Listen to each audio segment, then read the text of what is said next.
Hi again, Dayman Max 6, and we are back on the Muscle Beach TV for a very special edition, 11 days out from the Arnold Classic. And in good contest fashion, we actually have the four-time Mr. Olympia who's going to do a little one-on-one interview with the possible future next Mr. Arnold. We're hoping. There's some good buzz about him.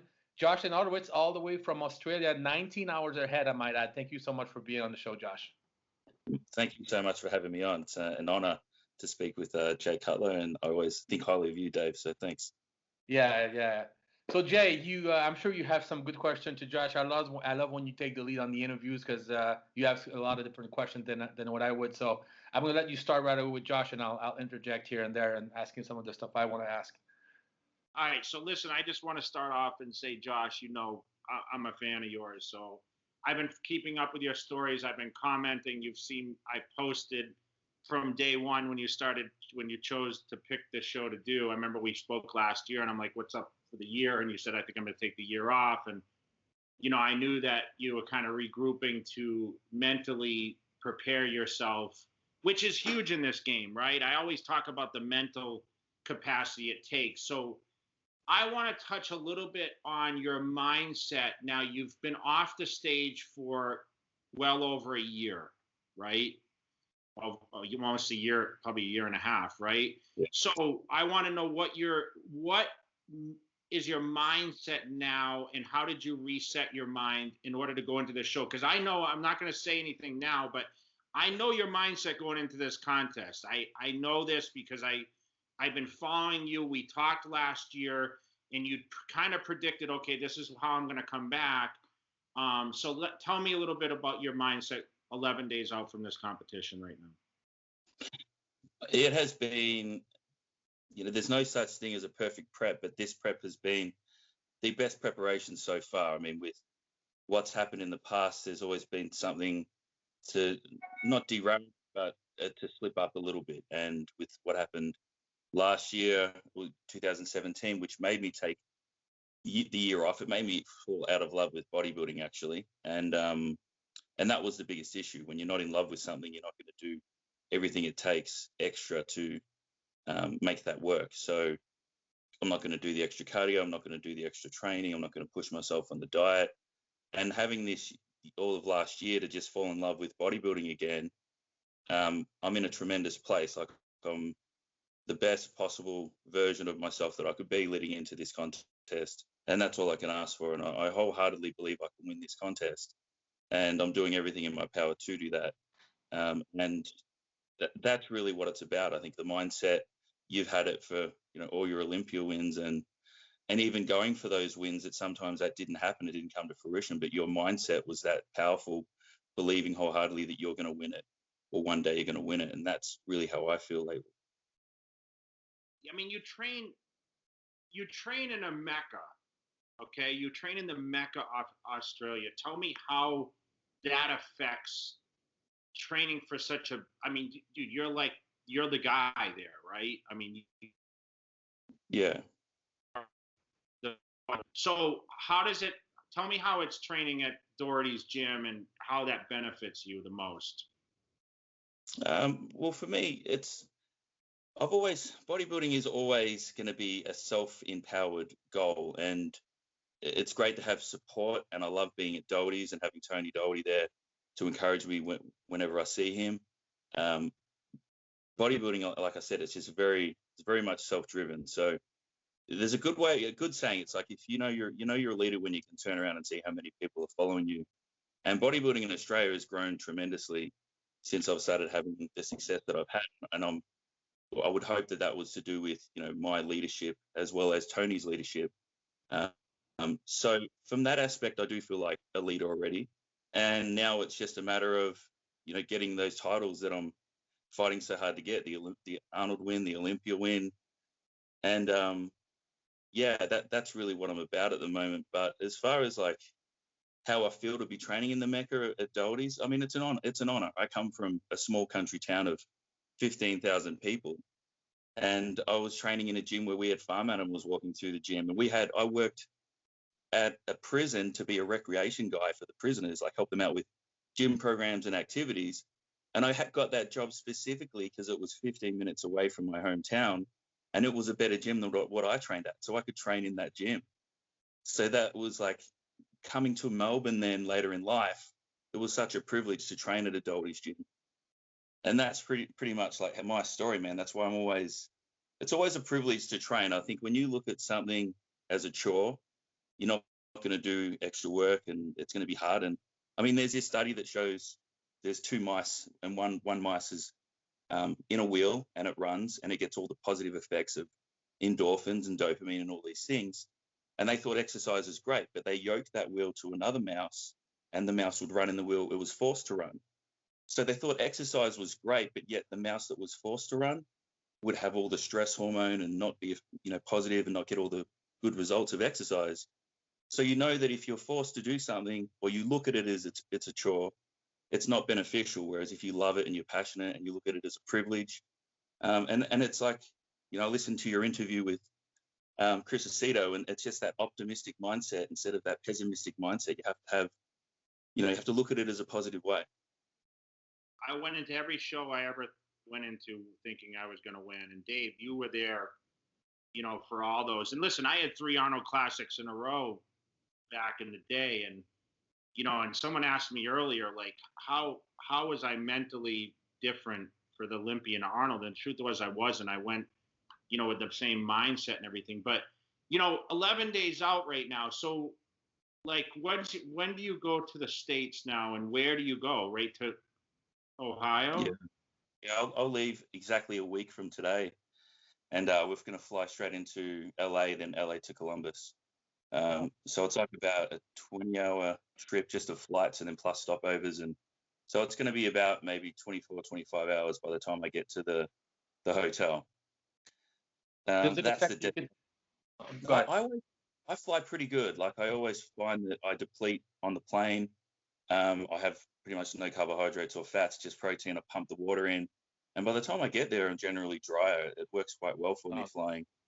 Yeah, so it's in the past, I've used that to my advantage and I'm flying in late and it's worked better for me. Wow. He knew right away the question I was going to ask. But Jay, your interview with Aceto is really like messed with my head here because, I mean, you were saying like how much carbs you're on all the time and you didn't do the 2 hours and 50 grams of carbs, high carb. And, I coach myself, so I'm a student to try and figure out what works for who and let me try this on for size basically. And, going really low carb is it's worked with condition, but I feel like I've lost so much size doing that in the past. And being big and full is definitely an advantage to have that a lot of people can't get. So what are you saying? You're going to come in bigger and harder this year? Yeah, that's the goal. Definitely. I don't know about that too. The days before though. But you do cardio in the morning walking outside. Am I right or wrong? Yeah, at the moment I'm doing like 2 or 3. Today will be 3 cardio sessions. Like you. Yeah, just like that. So I need a day for my life.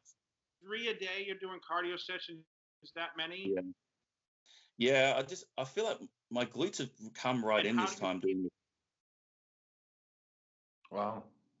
Yeah. How much do you think you'll be on stage, Josh, if you had to guess? If I were to guess, between 275 and 280. That's what I told you. Yeah, this is why I want to push the carbs as well this time. I think, doing some trial runs into this prep and loading up with carbohydrates, it's such a better look when you're fuller and pressing against the skin as opposed to trying to come in, small, your waist as small as possible, which is a good look, of course, but then without filling all the glycogen up, it's not the best look. Let me ask you something, Josh. Have you been checking up with your competition on social media, or you just completely tune it out and don't worry? Yeah, I'm not. Like I'm actually not. I'm not involved in it. I'll watch I'll watch Jay Cutler TV. I'll watch RX Muscle. I'll watch stuff to keep motivated. And it just, it's like I said, it's hard here in Australia because I'm leading the way. So the only way I can get, the iron sharpens iron principle is to watch people like you, Jay, and, the bodybuilding world. But as far as competitions and anyone looks great in a photo, but come day of the contest, that's when it's all said and done. And you have a set of eyes there, obviously looking at you. But let me ask you a question, Josh. Do you come from a power background? No, it was always bodybuilding, but I wasn't powerlifting first. I was always bodybuilding since I was 14. And I grew up in a family with 2 older brothers and a tough dad. So when I could beat them in arm wrestling and lifting weights, I felt like I could beat anyone. And that was kind of when I was like 17, I was able to do that, which made me feel like, superhuman in some ways. And I've just loved it. I've just always loved lifting heavy. And that's what keeps me motivated and driven, is pushing myself in the gym. I mean, some of the lifts I see you do, bro, are just out of this world. Like, have you ever I mean, you're doing multiple reps with this stuff, but what do you think some of your maxes are with these weights that you push? I mean, a squat especially. I mean, you're a big squatter. Yeah, what's that in pounds? 325 kilos. Jeez.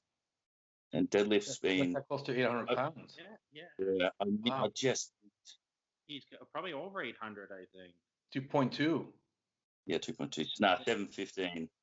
I just missed I pretty much almost got this 355 deadlift. But my lunge is probably my best lift. It's like How much do you lunge? So that's 180 kilograms, which is Jesus. Yeah, over 3 plates. 400. Yeah, it's just nearly 400. That's nuts. I saw that. So what would you think your best body? What's your release that body part? What's your best body part? Your legs, would you say? Or yeah, for sure. The quads is always. I feel like that's like the manliest movement in the gym, is when you can push yourself with like a leg session. Everything else is easy.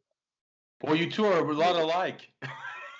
Dude, I love training legs, man. Like, and I always had, my legs were always some of the better on stage, and the good thing is my legs always conditioned first. So, that's what I kind of noticed. Your condition came around really, really quick. I mean, you were really big off season. What's your weight usually climb up to in the off season? I got up to 325 pounds this off season. Jesus. And I got a sleep apnea machine just so I could increase my performance. That mask to sleep in. I knew I was going to get really heavy, so I purchased one in advance. So once I noticed my sleep wasn't that great, I wore it, and then the next day my lifting was exceptional. I just had more recovery and more strength in the gym, and because I thought, how do these strongmen do it? And that's an advantage. They're all on sleep apnea machines, and it's not a normal thing to be in excess of 300 pounds at our height. And did you have trouble sleeping, Jay? No, I never had an issue with that, which is kind of surprising. I mean, I started to snore when I ate a lot of calories or a lot of carbs, it would make me snore. But when I get heavy, I usually slept on my side, Dave, you stayed with me a couple of times. You snore. So do I. What do you mean a lot of carbs? You were in the video. You said you were having like 1,000 grams of carbs a day, leading. Yeah. I mean, Josh, after I would train, sometimes, I mean, you can ask Chris, I would have 250 or 300 carbs just after training alone, to get my carbs in for the day. Because it's very hard to say, okay, I'm going to eat 200 grams of carbs 6 or 7 times a day, right? I mean, that's sometimes how he wanted me to eat, especially higher carb days. The hardest part was getting the food down. Do you have trouble eating as much food to maintain your size? Is that an issue? It gets to that breaking point when I get up to the top echelon of my max weight. That's when I'm force feeding. And what do you mostly now as you're leaning down? What's the main portion of your diet? Like, what kind of proteins versus carbohydrates do you eat? My protein is almost 400 grams, and my carbs is only about 80 to 100, 120 grams a day. Yeah, so my carbs are very low leading into the contest, and then my fats are around about 80 to 100 as well, not including the fat in the meat and stuff. So it'd probably be about 130 grams. So my fat's up there a bit more.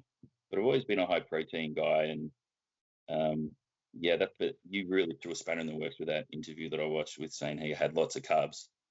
Maybe work better for my body. So your plan obviously is to go to the Arnold Classic, and you do plan to compete back in Melbourne after, correct? 2 weeks later? Yeah. Anything else on the schedule after that, or is it just that's it? Brazil 4 weeks later. Okay. So Yeah. You're all in. Yeah, I'm so hungry to compete again. I haven't been this hungry ever. Like, and the prep, because I'm hungry to do it, it's like I'm just enjoying it more. Like, I just want to compete. Like, I can't sleep at night because I'm excited to compete. That sounds weird. That's awesome. I'm either too hungry and I can't sleep because I'm thinking about food, or I'm like, oh, just trying to get so I can improve. I haven't felt like that since I was a kid. So it's great having the year off. Well, let me ask you something, Josh. When you fell out of love with bodybuilding, obviously after what happened to Dallas and everything, and I think I heard somewhere saying that you didn't want to compete anymore. Like that was it. You were done. How long did it take for you to actually change your mind, and what did it?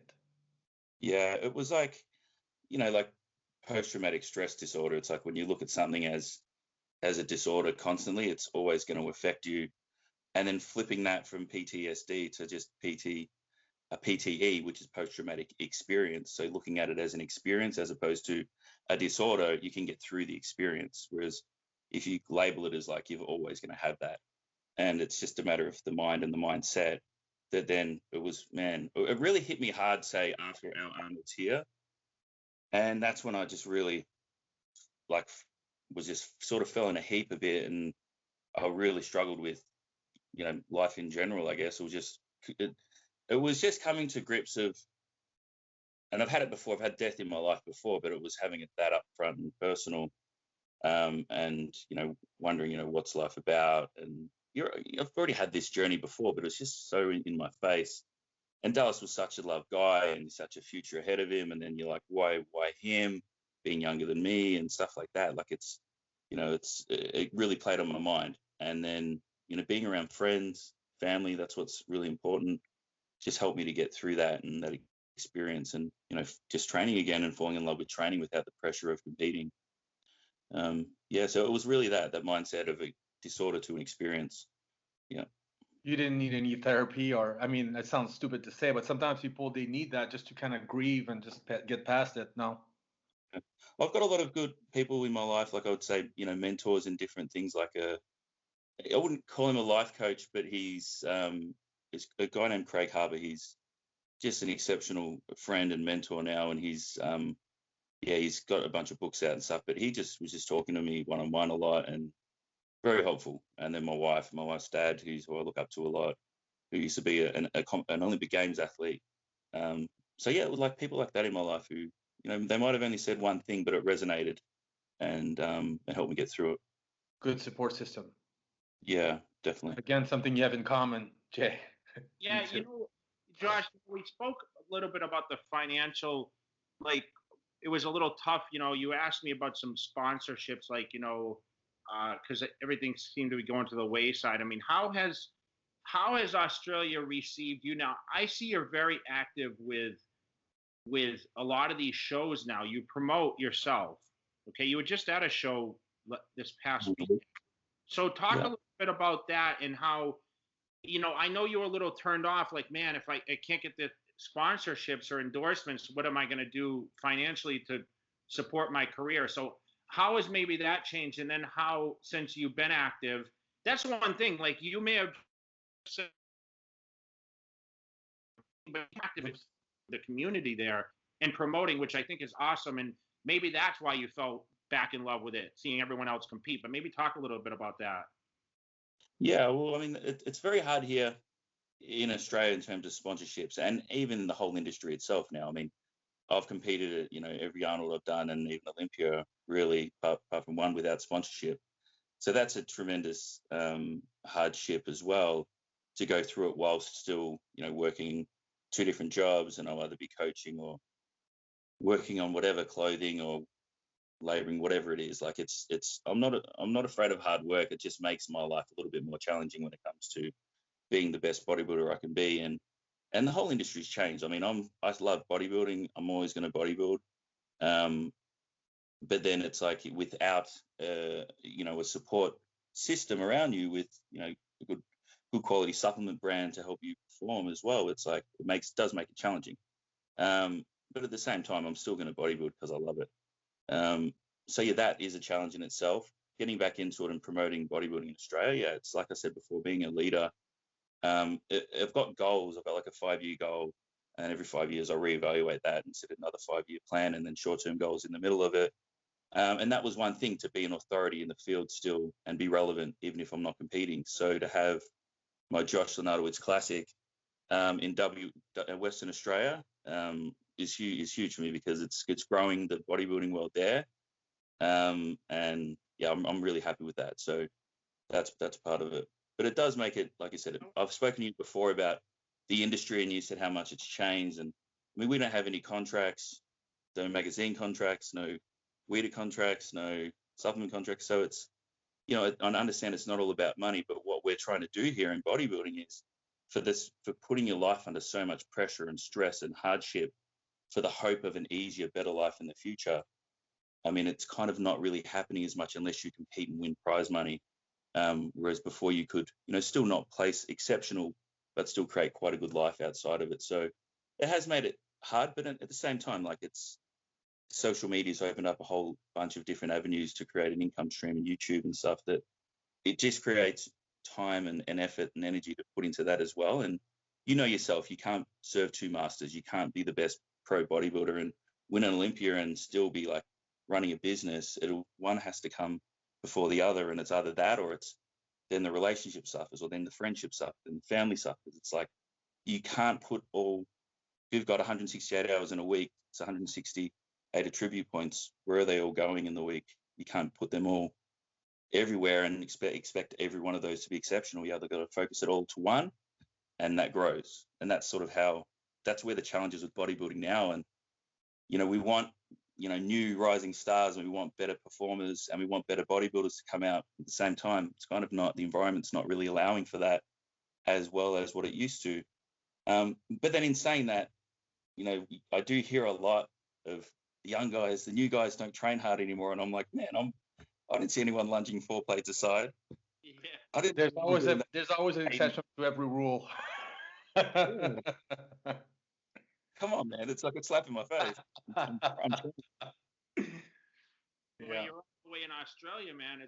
They're not paying attention to your social media, I think, as much. I'm paying attention to it, man. That's why we're picking up the computer and getting a hold of you here, man. We have high hopes for 11 days from now and beyond. And trust me, you know, from day one, I've been saying that. I really appreciate that, mate. And, you know, now more than ever, I am more open to the thought of moving to the States, actually. I know more than ever. We talked about it, but that's what I was going to ask you. So you kind of lived out.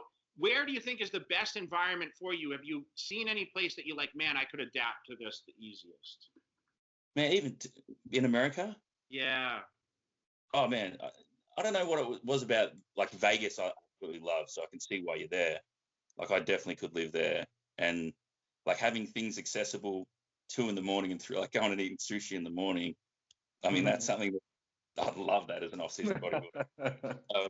So that's huge. Then the community in Tennessee I found was amazing, like that.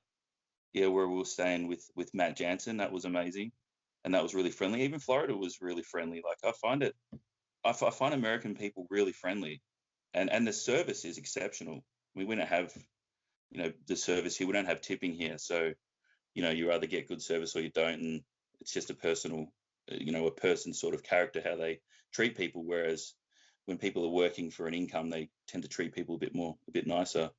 And I just think the service is exceptional and amazing in America. I do love America. Wow. Would your girl want to come? That's what very you're hard. working on.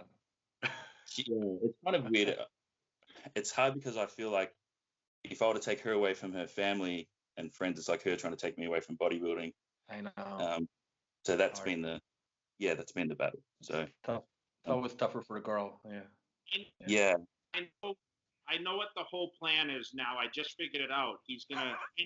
I know this year is it's a big move process for him. I already can see. He's like you. He's a planner. He's a planner, man. He's planning on making big waves to get that get that U.S. He wants to live out here, man. I see where it's going. Yeah. Oh. Well, he loves bodybuilding, so How old are you, Josh? 35 now. Yeah. 35. Okay, it's good age. You're in your prime. Yeah. So nice. How old were you Right. when you started? 14. Yeah, 14 Wow. started. And then, when I was, almost 30, I started with the IFBB. Yeah, I was with the International Natural Bodybuilding Association before that and took it as far as I could. And I realized there was no future there at all. And then the IFBB is the only way to go. So, yeah, when I was 30, I really took that step and switched over. Yeah, you made a big splash early on. I remember when you won the Ferrigno. That was like a big show for you to win. I was there for that. So yeah, wow. Yeah. Yeah, it's incredible because like I've always, since I was young, we didn't have a huge amount of stuff growing up. And then at one time we had like a pay-per-view trial at our family home. And on that, they had the Olympia. And it was like the 98 Olympia. And I was just blown away. And I was trying to keep in contact, like every Olympia, try to get hold of the videos or the DVDs ever since that. And it's to be able to get there, it's a dream come true. I remember winning my ticket at the San Marino Pro before I won the Ferrigno, and I was a crying mess on stage. All the you know how it is, Jay. All the sacrifice and suffering and missing time with family and friends and being disciplined and all that stuff. That when you think about it deeply enough, you realize how much you must love this sport to give up all that for the sake of winning titles and being the best version of yourself. Well, especially someone like you, man, coming, you guys, it's always a disadvantage when you're from a foreign country, I feel. And, it's just funny, man, because I'm just thinking as we're talking about this, you won a lot of pro shows. I was going to ask you that next, yeah. Yeah, I've got a couple. I've won heaps. I won, those two and the Tampa. I placed top 10 in my first two Olympias and placed third in my third at your first, right? What was the first Arnold? Third, yeah. That's wow. Good. Yeah, thank you. Wow. Yeah, the best is to come, I believe. Definitely. Wow, that's awesome. Yeah, yeah. But it's such a privilege to live where you live. I mean, 10 years ago, before I was even competing with the IFBB, and it was just I was like a kid in a candy shop there. It was great, but I don't know if I kind of like to just get in there, train, get out, and I'll talk and stuff. And if people come and approach me, I'll be friendly and stuff. But at the same time, I'm like, I've got a job to do, and I've got to really focus and switch on. And Doherty's gym in Brunswick's awesome. There's another one in Dandenong, Doherty's gym in Dandenong. It's more like a real kind of like older style equipment, and it's like a lot of heavy lifters there, a lot of really strict disciplined people there, and just a really good community that even if I'm not feeling it, I can look around and see those guys going for it, and it makes me pick up my game and go after it. Who trains harder than you in the IFBB? He doesn't know. He doesn't watch anybody else. I don't know anyone else, but I know that I don't believe that they could keep up with me with what I do in the gym on a leg day or the chest day or a back day. Yeah, I wish you two could work trained legs together back in the day, man. That'd be awesome. That'd be a great video. So all these viewers that think they're so badass, you want to catch a workout with Josh, you're gonna have to go all the way out to Australia to do it. That's right. All those shit talkers. Did you get a chance to train at Lift Factory when you came to Las Vegas yet? Yeah, I would train there definitely before the Olympia. That was cool. It's a good gym. Really friendly people. Yeah. Where are you training mostly now? I bounce all over. It depends. I mean, I trained at like an old Gold's Gym tonight, EOS Fitness. We did just shot our leg workout at the Lift Factory because that's literally 5 minutes from my house. City Athletics, I saw you there with your wife that day. And LVACs, which is just, there's a million of them here. So I train all over. But, I still travel a lot. So for me, it's like, I'm on the road. But I can honestly tell you, man, I love to train. Like, that's like the best part of my day still. And I don't train even close to like the weights I used to. But, stepping away, and I'm super inspired when I when I even watch your stuff, because it kind of reminds me of when I used to be back in my element and just pounding away. And you know, people out there are watching, so you know, I'm really looking forward to watching you. I won't be at the prejudging on the Arnold, but I'm going to be at the finals, and of course I'll get the report by then. But you know, we were going to try to do this interview when you got there, but I'm like, man, I really wanted to talk to you prior to the show because I know the mindset, and like you're not going to want to really get into it too much. And I just think you're going to bring something special. So I hope everything works out, and you know, you stay healthy and just roll right into it and shock these people. That means I got one last question, Josh, about because that just what you said just kind of brought that to me. We know you love training, but do you prefer training to the competition? Because some people just love to train, and the competition side, they don't really love it. They do it because they're good at it, and they obviously can make a living out of it. They can make prize money. But what's your case? Do you like competing too? Yeah, look, I'm very intrinsically motivated, not externally from other people's, you know, words and stuff. It's more like the most unmotivating part for me is competing back to back because I don't see the changes. The most motivating and inspiring part for me is from one show, which is maybe 6 months or a year after the next show, and then seeing the improvements. I feel like that's the most rewarding part of bodybuilding. It's like you've spent all this time investing and building and, you know, using, you know, machines and placing exercises before others, particularly to bring up your symmetry and your weak points and targeting nutrition around that. It's like a real complex equation that you're trying to sort of strategically put into the show. And then when it comes together, then I feel like there's no greater feeling. Like you can look back like, wow, that's something that I worked so hard to do. And it come out the way I wanted it. And that's what I'm hoping to happen this Arnold for sure. That's a good answer. I like that. So you like to see the final product after a few months and see what happens with the new changes. Yeah. Awesome. Yeah, definitely. Like I love training. That's why I fell back in love with it again. And then leading into contests, yeah, when there's too many contests back to back, that's when I've been a bit more demotivated because I don't see that. If anything, you fade. Yeah. And you get worse. There's nothing worse. For the big guys, it's hard to get better. For the small guys, it's easy. They get sharper all the time because they're smaller, you know. So, but yeah. Progress is the game, sure. Jay, do you have any last questions for him? Josh, anyone you want to shout out, or I know you have a lot of people in your corner for this.